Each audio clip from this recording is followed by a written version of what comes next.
Hey guys, I'm here with Kyle Higgins in Chicago, Nightwing's town, talking Nightwing. Is this so? You've just moved Nightwing to Chicago, and you live here.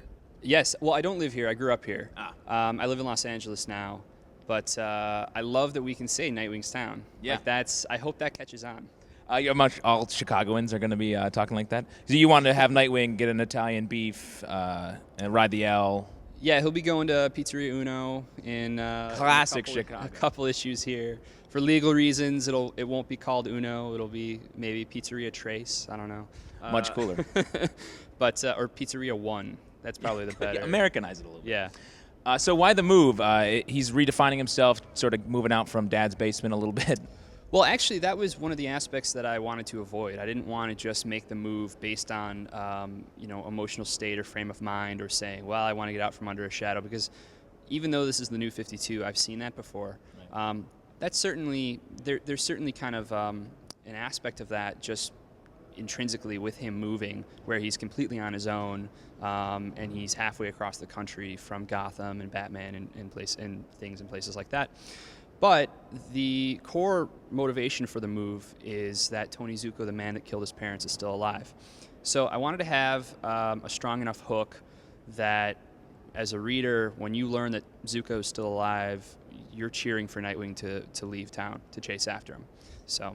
And now he was just sort of a gangster. He's not like a supervillain by any means. Is he going to remain just like sort of a jerk, or is he going to move on and become sort of a real nemesis for Nightwing?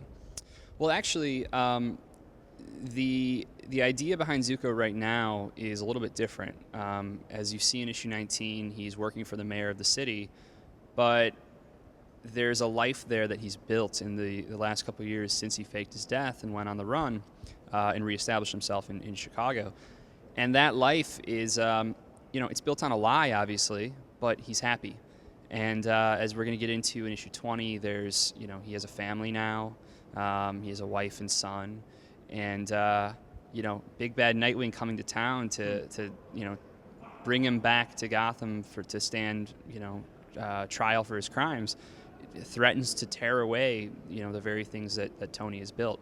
So I wanted to do something a little different with him. I didn't want to just do evil mobster who's still on the run and is still a completely evil dude. Yeah. I wanted to bring a little bit more of a little bit of a grayer kind of take on him. So, if we do our jobs right, maybe you're rooting for him. Wow, rooting for Zuko. I'm not saying that you will. Strong take. I'm just I'm just saying, like, yeah, I don't know that you're going to read the book and say, yeah, I totally see why that dude cut those trapeze wires. But right. Well, that's great though. Like a little complexity in there, yeah, so it's not just trying to make him a little more interesting, And Nightwing's sort of down and out. He's not. He doesn't have the wealthy lifestyle he had living with Bruce. Right. Well, yeah. I mean, that's the other thing that's different in this book is Brett and I both wanted to bring kind of an everyman approach to Nightwing. It's a little bit Spider-Man if you think about it, But he's living with a roommate now. He doesn't have the resources and the funding that he had prior to coming to Chicago. He lost the money he had personally in Amusement Mile. The insurance company covered the bank loan, but that was the deal that he got into, which is that they're not going to cover any of his funding.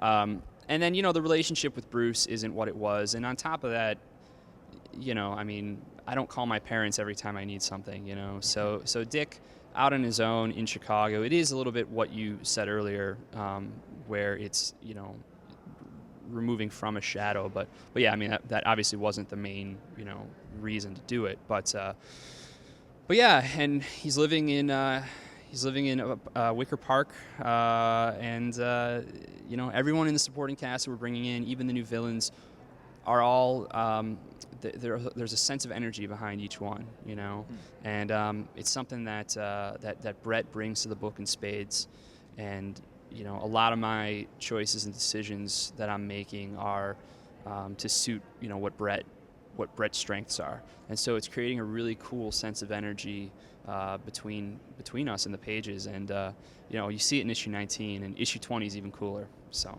that's awesome.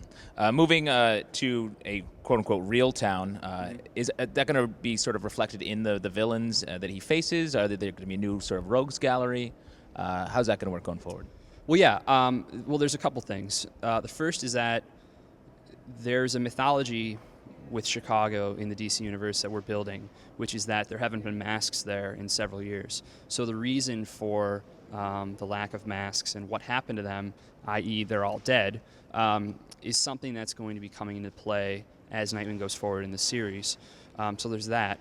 In addition to that, we've got the prankster, who is someone that's been slowly developing a plot in the city prior to Nightwing's arrival there. And once Nightwing shows up, as you see in issue 19, there's an interesting escalation that happens where 12, 15 hours later, the prankster is wearing a mask and torturing a city alderman. And that's just the beginning of his plot against the city. And when you see his motivations, I think it'll make sense why we picked him for the story of Nightwing coming to hunt Tony Zuko. That's awesome. One last question. I guess when Nightwing does order his Italian beef, is he going to dip it or double dip it, or what's the in continuity answer to that question? I think he's a dipper. Yeah? I could see him as a dipper, yeah. He goes for the full bore. Oh, yeah, totally. I mean, if you're going to do it, you got to do it right. That's the spirit, and you've been doing a great job on the book. You've been on for like a while. Yeah, I've been on since issue 1. Especially all the shifting. What do you credit sort of your longevity on the book? I don't know. We did 2 issues with Tom DeFalco for issue 13 and 14, so I could kind of take a look at what we were doing with the book and really assess what was working, what wasn't working, and get ready for Death of the Family. But during that time, I also was able to develop this whole storyline of heading to Chicago and a kind of a new kind of fresh take for the series. And I'd probably credit that. I mean, just the fact that the book's exciting, it's new. Not to say that other books aren't. I mean, Right. But yeah, I think we're constantly kind of changing and trying to refine things, and so far so good. So really, it comes down to the fans, and thankfully they've supported us the whole way. Awesome. Well, thanks for talking to us, and you guys stay tuned for plenty more from C2E2.